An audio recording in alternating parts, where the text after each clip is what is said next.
You are listening to the IoT For All Media Network. Hello, everyone, and welcome to another episode of the IoT For All Podcast. I'm your host, Ryan Chacon, and on today's episode, we have Matt Branda, the Vice President of Product Management at Impinj. Impinj is a leading provider and pioneer of RAIN RFID. Their business is focused on helping other companies and people analyze, optimize, innovate by wirelessly connecting billions of devices around everyday things. So apparel, automotive parts, luggage, shipments, connecting all of that to the internet. Very fascinating company. Great conversation today. We talk a lot about RAIN RFID, what it is, kind of how it works, how it compares to just RFID, a technology that I'm sure a lot of you are familiar with. We talk about why right now is a really good time for RAIN RFID adoption. We talk about COVID-19 and how it's accelerating the adoption of RAIN RFID in the retail and supply chain space. And then we talk about other challenges in the industry that Impinj is seeing, how to scale trillions of devices every year, how to make items connect more easily and develop solutions in that manner.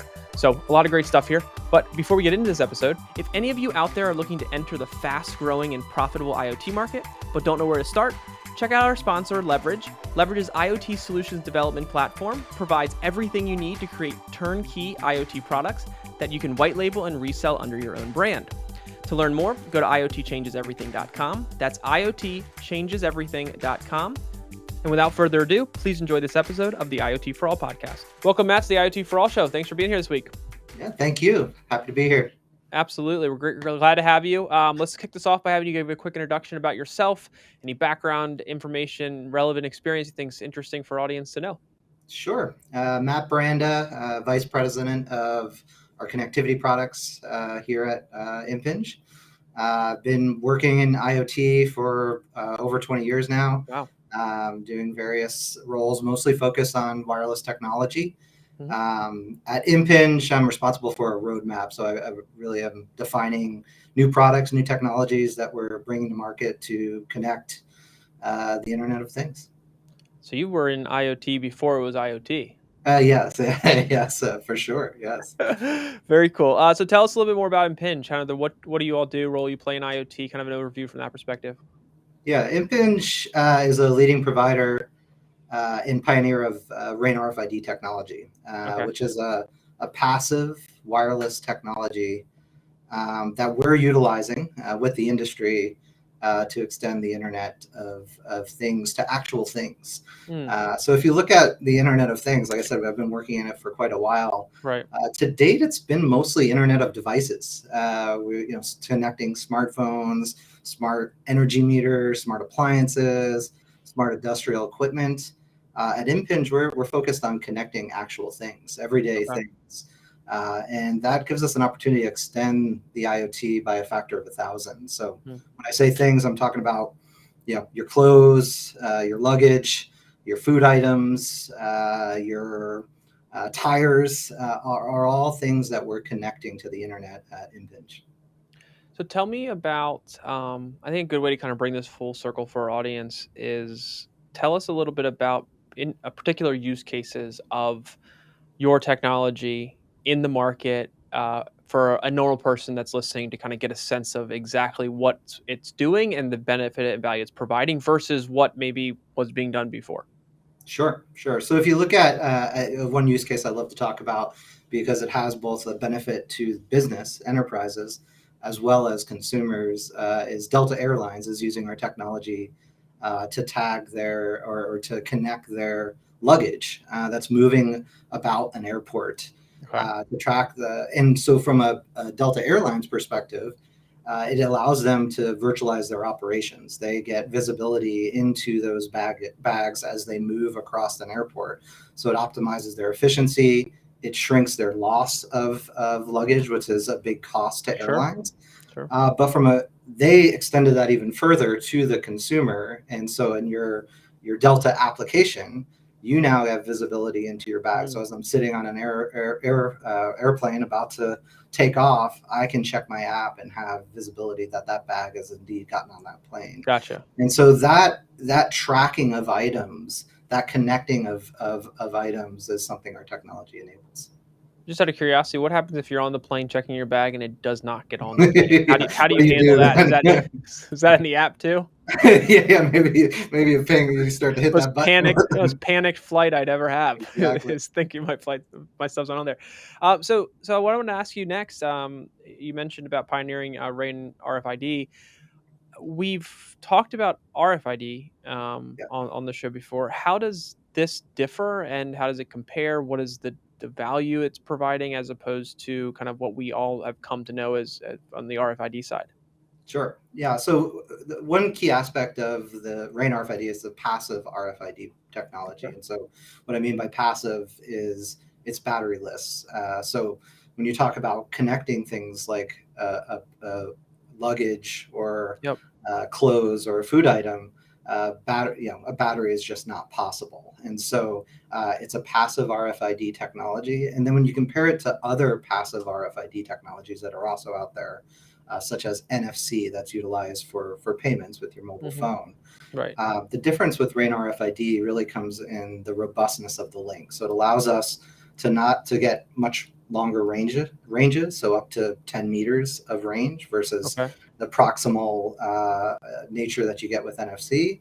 But it also allows you to be connecting to thousands of items of population versus that one-to-one that Okay. you get with NFC. And then all of that can be done with something that costs about pennies per Mm, item to connect. mm, And so that really opens up the ability to connect things like parcel and right. clothing items and Right. luggage, but also brings utility that you don't get with something that's relatively short range, that's line of sight, and can only Hmm. connect one to one. And we've obviously, and you know this better than I do, the evolution of technology in the IoT space, how far it's come, where we are now versus where we used to be. Why is it more possible now for technology like this to exist than it was 5, 10, 15 years ago? Well, I think RFID has been evolving for a long period of time, but I think why is now the right time for RAIN RFID is really the rising importance of data to enterprises. And so Okay.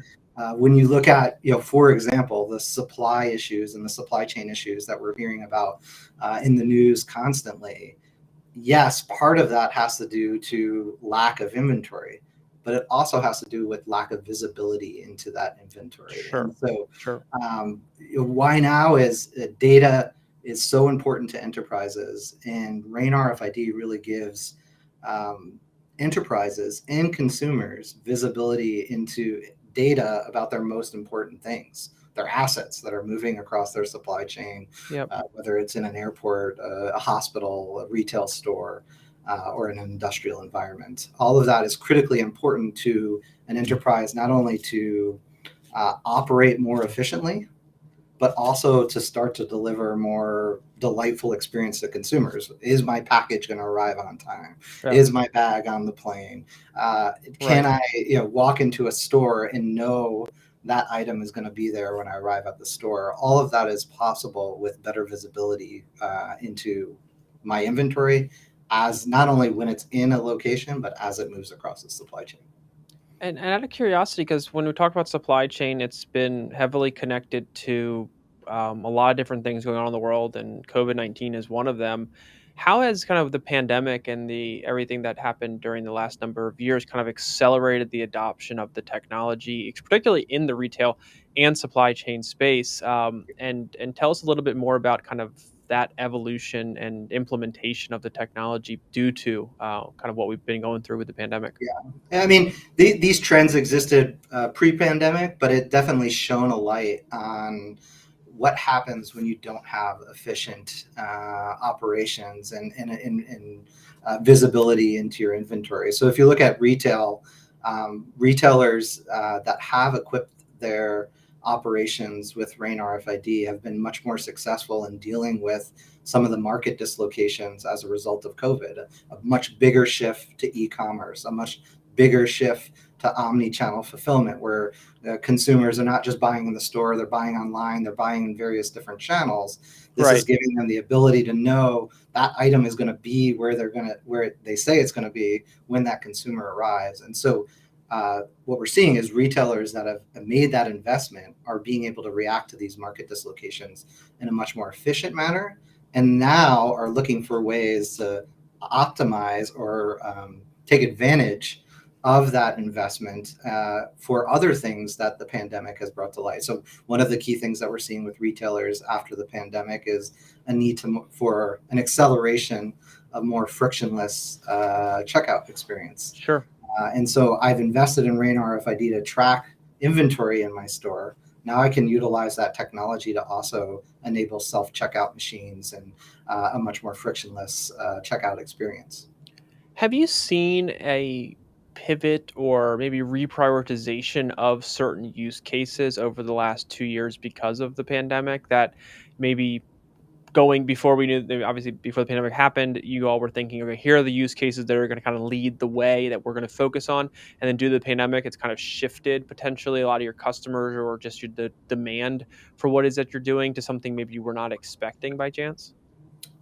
I don't think it has fundamentally changed the use cases. I think Yeah. where it's had probably the biggest impact is in supply chain and logistics, Okay. which was in the early phases of adoption of RAIN RFID. Pre-pandemic has really accelerated as a result of the demand Sure. on the supply chain as a result of the pandemic. And so I think it's more of an acceleration, not necessarily a different applications that are emerging. And through the development of this technology, which is very fascinating to kind of learn about here in more detail, what are some of the biggest challenges that you all of a company have either overcome, had to work through, or at the same time have been seeing in the market that that you've encountered that you've been able to kind of figure out a way around through the Sure. development of this, and maybe that you're seeing across the board? Because obviously, when it comes to scaling tons of devices, that's obviously a tricky process in general. Correct. Things like that. Yeah, I think I'll focus on two. The first one is on the actual items, like connecting these things. Scaling. When I talk about, we've shipped to date 60 billion Hmm. integrated circuits or chips to connect these items, and that's a small percentage of the potential things. Less than 1% of the potential things that could be connected. And so scaling from billions of items per year to trillions of items per year is a real challenge, and that requires continued advancements in technology and really focus around embedding and making smaller and more embedded, so that not only can you put this technology on a tag or a sticker that goes on this item, but you can start to embed it into the packaging, weave it into the tags that are on clothing. That really opens up new opportunities, not only in the enterprise, but that now those tags exist beyond the businesses and are out there in the world that you can start to possibly take advantage of. And then Absolutely. the other challenge is we haven't talked a lot about the connectivity side. Mm. So you tag these items with a passive technology. You put a sticker or a tag or Yep. Yep. something on it to allow it to talk to the internet. You need devices to connect to that and then connect to the internet to share that item data. Right. Uh, to date, most of those devices have been specialized for RAIN RFID. We call them readers because they're reading Sure. Right. Right. item data. And those they come in two primary forms: a fixed reader that looks like a Wi-Fi Okay. router, or they come in a handheld that looks kind of like a wand that Mm. sometimes you see an employee in a store walking around with to Gotcha. do Yep. inventory. Yep. Um, if you look moving forward, as we scale the utility of RAIN RFID moving forward, I think one of the key challenges is moving from these specialized devices to embedding RAIN RFID connectivity into IoT devices everywhere.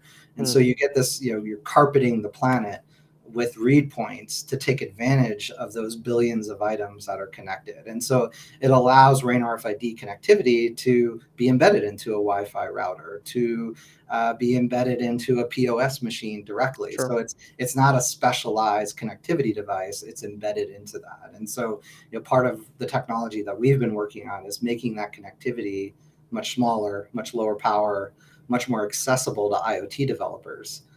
So that they can, a much wider range of developers can integrate it into a tablet, into a robot, into a POS machine. into shelving in stores or in a closet, Yep. so that you get more use cases can emerge if you can embed it into the IoT devices that are already out there.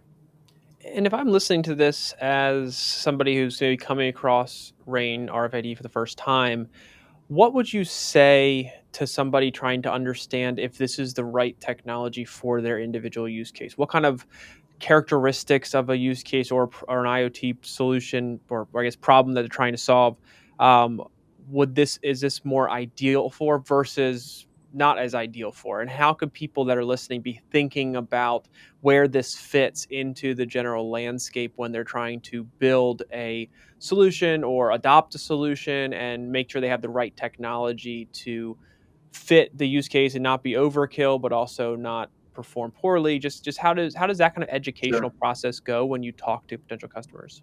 Yeah, I think the key thing I would focus on is, are you trying to get visibility into your items in inventory? Is that what you're trying to do? Is that the problem you're trying to solve? Would knowing where parcels are throughout your factory, would that help you? Would knowing where luggage is throughout your airport, would that assist in solving some of the challenges that you're trying to discover? Because it's not intended, if I have a battery powered device, I can connect that in other ways. That's where other IoT technologies like Bluetooth and Wi-Fi and those technologies play very well. But when I'm trying to connect and get data from something that can't afford to have a battery, and I want to be able to track that item and know where that item is throughout my supply chain, throughout my retail store, for example, that's where RAIN RFID really excels. Gotcha. And one question I had for you. So, with a new technology like this, when we started IoT for All back in 2016, one of the biggest gaps we saw in the market was just the educational component of technology in the IoT space. There's lots of different kinds of technology across all different areas, whether it's the connectivity side, the hardware side, the software side, you name it. And we felt like a lot of the non-technical adopters were having trouble really deciphering the difference between them, figuring out what's right for them, what's not right, what even how things work. When Yeah. you all are working with and bringing a new technology to the market, how has that educational process been for you? Where have you seen kind of the biggest, I guess, challenges with the educational side, and where's it really resonated with an audience to understand what this technology is and what it does? Yeah, I think it is a constant challenge because there's so many different technologies out there Yep. that solve problems in different ways. And so if I'm a business and I'm trying to start my process of digital transformation, there's tremendous amount of things coming at me. I think that's the challenge, is there's so much noise out there is rising above the noise. And I think I would say two things. One, what we found is focus on the use cases that bring the most value, where we know and have proven that our technology can bring real value to enterprises and to consumers, and bring start with that value, and then bring the technology in, because most people want to see how it's going to solve the problem first and then understand how the technology actually works. The other thing is we have our RAIN Alliance, which is an industry forum. This is not a Impinj only technology. The RAIN Alliance helps us in kind of promoting this worldwide standard across the industry, and to industry retailers, to hospitals, to airlines. So utilization of an alliance like that is really important when you talk about awareness and education.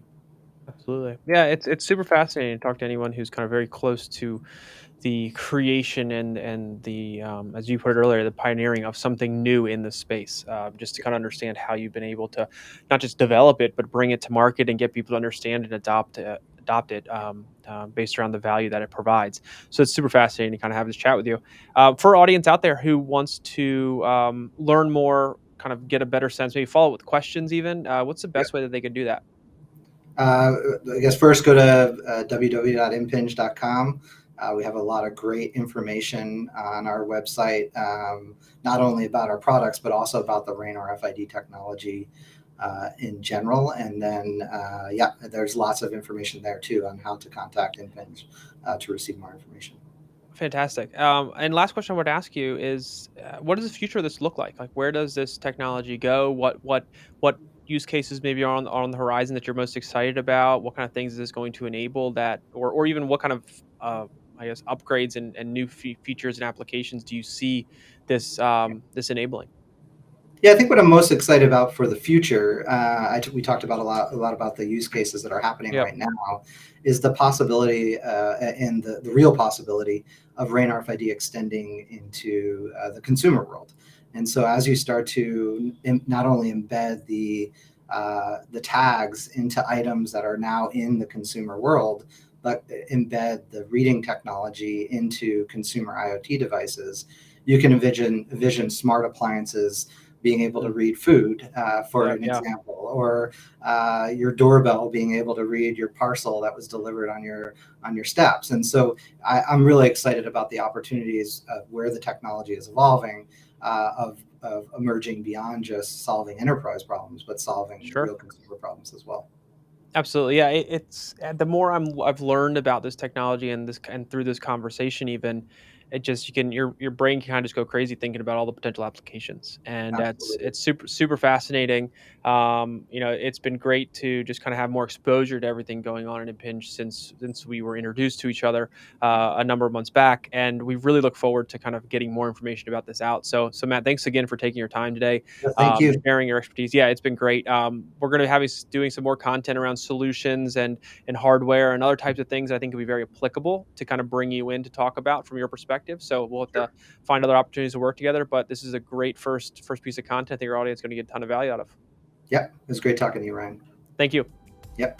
All right, everyone. Thanks again for watching that episode of the IoT For All podcast. If you enjoyed the episode, please click the thumbs up button, subscribe to our channel, and be sure to hit the bell notification so you get the latest episodes as soon as they become available. Other than that, thanks again for watching, and we'll see you next time.